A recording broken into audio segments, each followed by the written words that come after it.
आज समस्त भारतवर्ष पूरे हर्षोल्लास के साथ कारगिल विजय दिवस की 23वीं वर्षगांठ मना रहा है। साथ ही उन सैकड़ों सेना के जवानों की शहादत को नमन कर रहा है जिन्होंने कारगिल युद्ध में मां भारती की रक्षा करते हुए अपने प्राणों की आहुति दे दी, जिन्होंने देश के लिए हंसते हंसते अपनी जान कुर्बान कर दी और मातृभूमि को दुश्मन के कब्जे से छुड़ाकर झंडा फहराया। कारगिल युद्ध में देश की रक्षा करते हुए सेना के 527 जवान शहीद हो गए, वहीं 1363 जवान बुरी तरह घायल हुए, लेकिन हमारी सेनाओं के पराक्रम ने पाकिस्तानी घुसपैठियों को पूरी तरह नस्तनाबूद कर 26 जुलाई 1999 को कारगिल युद्ध जीत लिया। कारगिल युद्ध की जीत पाकिस्तान द्वारा की गई गुस्ताखी को, पाकिस्तान द्वारा किए गए विश्वासघात को करारा जवाब था। महानायक विद मंडलेश्वर सिंह। जय हिंद। आप देख रहे हैं महानायक और आपके साथ मैं हूं मंडलेश्वर सिंह। आज के एपिसोड में हम बात करेंगे कारगिल युद्ध की, उस युद्ध की जिसने सारी दुनिया को बता दिया कि पाकिस्तान के साथ संबंध बेहतर करने के लिए भारत कितनी भी कोशिश कर ले, लेकिन पाकिस्तान तो लातों का ही भूत है जिसे प्रेम, अमन व भाईचारे की भाषा समझ ही नहीं आती है। वैसे तो विश्वासघात कर चोरी छिपे घुसपैठियों के जरिए हमला करना पाकिस्तान की फितरत रही है, लेकिन कारगिल युद्ध ने पाकिस्तान की इस फितरत को सारी दुनिया के सामने ला दिया, पाकिस्तान को कंप्लीटली एक्सपोज कर दिया। आपके मन में एक सवाल होगा कि हर युद्ध के पीछे एक बड़ा कारण होता है, तो आखिर कारगिल युद्ध के पीछे वो बड़ा कारण क्या था?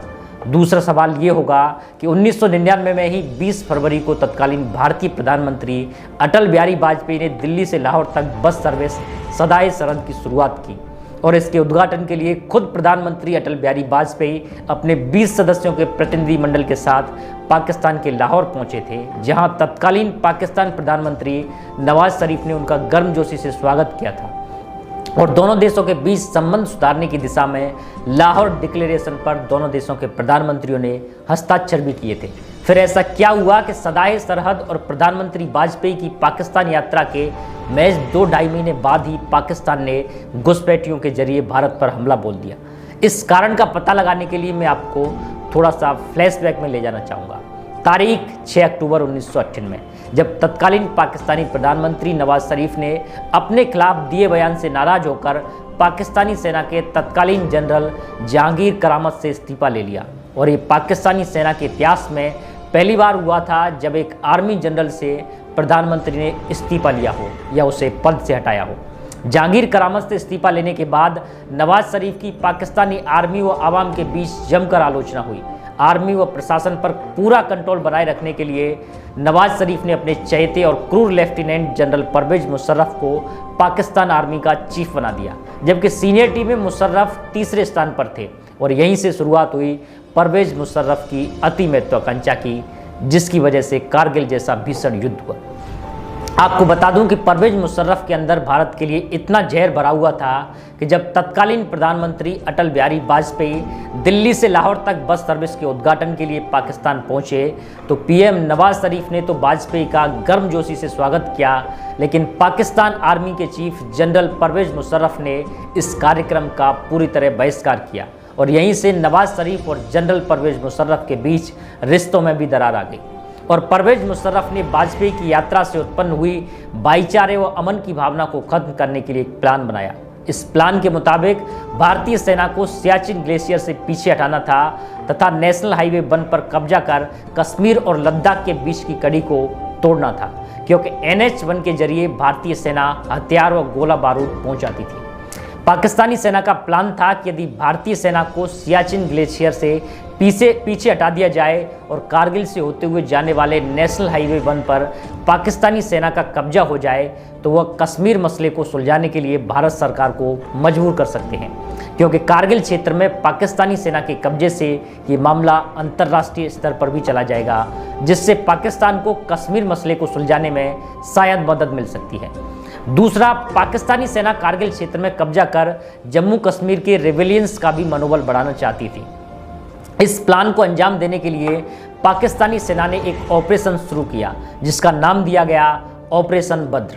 ऑपरेशन बद्र शुरू करने से कुछ सप्ताह पहले कारगिल सेक्टर में स्थिति का जायजा लेने के लिए खुद जनरल परवेज मुशर्रफ ने एक हेलीकॉप्टर से लाइन ऑफ कंट्रोल को क्रॉस किया था और भारतीय भूभाग में करीब 11 किलोमीटर अंदर एक स्थान पर रात भी बिताई थी। इस दौरान मुशर्रफ के साथ 80 ब्रिगेड के तत्कालीन कमांडर ब्रिगेडियर मसूद असलम भी थे। दोनों ने जिगरिया मुस्तकार नामक स्थान पर रात बिताई थी। आपको बता दूं कि कारगिल क्षेत्र में सामरिक महत्व की ऊंची चोटियां भारत के अधिकार क्षेत्र में आती हैं और उन चोटियों पर ठंड के समय रहना बेहद कठिन और दुखदायी होता है। यही कारण है कि भारतीय सेना भयंकर सर्दी में वहां नहीं रहती है और इसी बात का फायदा उठाकर पाकिस्तानी सेना ने कुछ मुजाहिदीनों के साथ अपने सैनिकों को भी कारगिल पर कब्जा करने के लिए भेज दिया, जिसके बारे में भारतीय सेना को 3 मई 1999 को एक चरवाहे के द्वारा पता लगा और फिर उसके आगे हुई कारगिल युद्ध की शुरुआत और अंततः 26 जुलाई 1999 को कारगिल पर ऑपरेशन विजय के तहत जीत हासिल कर ली गई।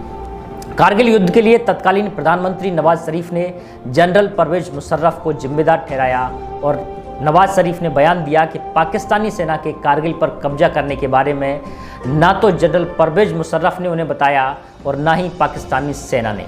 उन्हें इसकी जानकारी सबसे पहले जब मिली तब भारत के प्रधानमंत्री अटल बिहारी वाजपेयी ने उन्हें फ़ोन पर यह सब बताया। वहीं परवेज मुशर्रफ ने दावा किया कि उसने अपने प्लान के बारे में पीएम नवाज शरीफ को लगभग 5 बार ब्रीफ किया था। इतना ही नहीं, नवाज शरीफ को अटल बिहारी वाजपेयी की पाकिस्तान यात्रा से 2 सप्ताह पूर्व 5 फरवरी 1999 को भी कारगिल पर कब्जा करने के बारे में बताया गया था। सिर्फ परवेज मुशर्रफ ही नहीं, नवाज शरीफ की तत्कालीन कैबिनेट के कई मंत्रियों ने भी दावा किया कि पीएम नवाज शरीफ को कारगिल में कब्जा करने के प्लान के बारे में कई दफ़ा बताया गया था। शुरुआत में नवाज शरीफ स्वयं पाकिस्तानी सेना द्वारा कारगिल क्षेत्र में कब्जा कर कश्मीर मुद्दे को सुलझाने के पक्ष में था। यहाँ तक कि तत्कालीन विदेश मंत्री सरताज अजीज ने नवाज शरीफ को समझाया कि पाकिस्तानी सेना के कुछ जवानों ने एलओसी को पार कर लिया है, ये बिल्कुल उचित नहीं है जब हम भारत से बात कर रहे हैं। सरताज ने यह भी कहा कि अंतर्राष्ट्रीय ताकतें खासकर संयुक्त राष्ट्र इसे स्वीकार नहीं करेगा और अमेरिका हमेशा भारत का साथ देगा, जिस पर नवाज शरीफ ने कहा कि नहीं सरताज साहब, हम बैठकों और फाइलों के आदान प्रदान करके कभी भी कश्मीर को हासिल नहीं कर सकते हैं।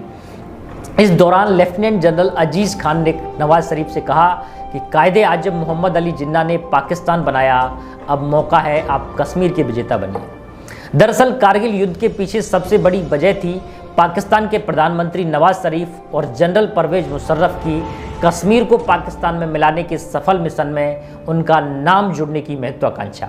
हालांकि जब उनका ये मिशन भारतीय सेना ने असफल कर दिया तो दोनों ने ही एक दूसरे पर कारगिल युद्ध के लिए आरोप लगाए। जय हिंद, वंदे मातरम। महानायक with Mandleshwar Singh. Solis Tractor. Japanese aerodynamic style S इसका एडवांस्ड 4-wheel ड्राइव और Japanese E3 इंजन देता है एक्स्ट्रा पावर, टॉर्क और माइलेज का विश्वास। Speed plus transmission, 10 forward 5 reverse gears के साथ। नेक्स्ट जेन हाइड्रोट्रॉनिक हाइड्रोनिक से हो हर काम आसान। इंटरनेशनल सिग्नेचर LED लाइट्स, 5 साल की वारंटी। 130 से भी ज्यादा देशों में मौजूद जापानीज टेक्नोलॉजी ने बनाया है सोलिस ट्रैक्टर को खास। जहाँ जहाँ जीतू वहाँ उसके जापानी दोस्त। जब जापानी विज्ञान और तकनीक दोनों हमेशा आपके साथ रहेंगे तो तरक्की है पक्की। भविष्य की टेक्नोलॉजी आज।